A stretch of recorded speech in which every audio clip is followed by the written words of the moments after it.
I-type lang natin yung purge para magamit natin. Ito yon, then enter. Tapos dito makikita natin merong blocks, merong mga layers, line type, materials kung nagre-render tayo, no? Mga text na hindi nagamit. Pwede naman nating alisin yung mga sobrang hindi nagamit, no? So halimbawa yung layers natin, no, kanina. So i-check lang natin dito.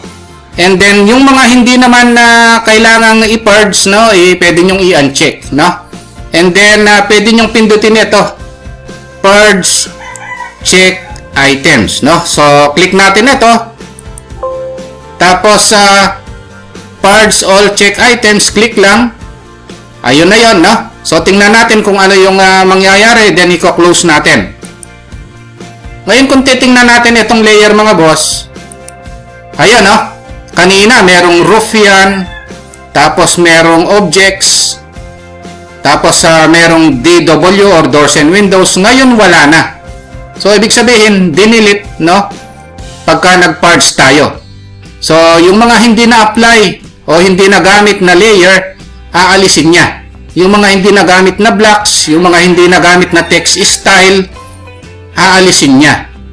Ayun yung kagandahan ng purge mga boss, no? Inaalis niya yung basura, pinaliliit niya yung file, no?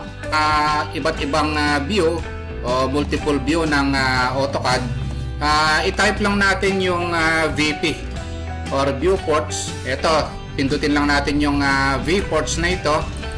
Tapos kunin natin halimbawa itong 2 horizontal, 2 vertical. Subukan natin ito. Subukan muna natin yung dalawang vertical. Then okay. Then ito, dalawa yung view natin, no? So i-click lang natin yung gusto nating active na view. Ayan, no? So maganda ito kung gusto nating makita yung maraming view or maraming view ng ating plano, no? So dito sa kabila, click natin para maging active. O halimbawa dito sa kwartong ito, tapos dito naman sa kabila, click ko siya sa iba naman. So ito yon, no? Ngayon since nakikita natin na itong view na ito magkaiba, pwede rin naman tayong mag-copy pa rito, mag-move at kung ano-ano pa, no? Halimbawa, gagawa ko ng circle dito. Tapos itong circle na ito gusto kong i-move dito sa kabila, pwede rin naman yon, no? Move, tapos click lang, ito yun, no? Yung circle, no?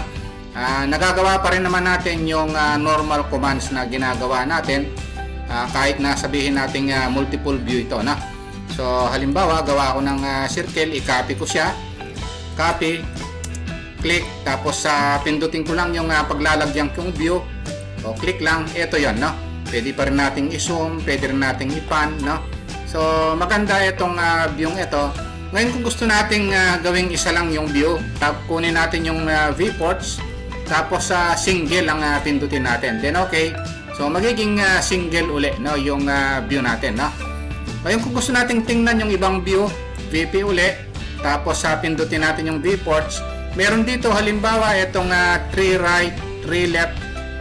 Pag kinlik nyo naman nakikita nito na nabi-preview siya, oh. Kaya kung ano nakikita natin doon, ito yon. So tatlo yung view, no?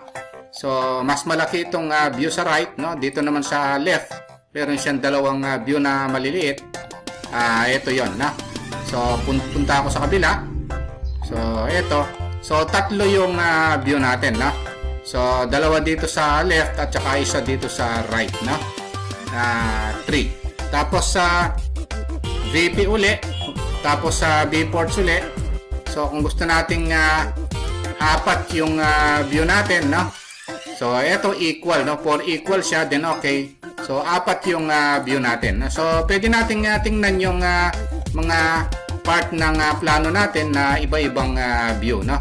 So ayan yung kagandahan ng viewports. So and at the same time, kahit na iba't ibang view, pwede rin naman nating i-perform yung mga command, no? Halimbawa, i-copy ko itong chair na ito. Click. Ayun, no? Ilipat ko dun sa iba't ibang view. Pwede rin naman. Ayan, no?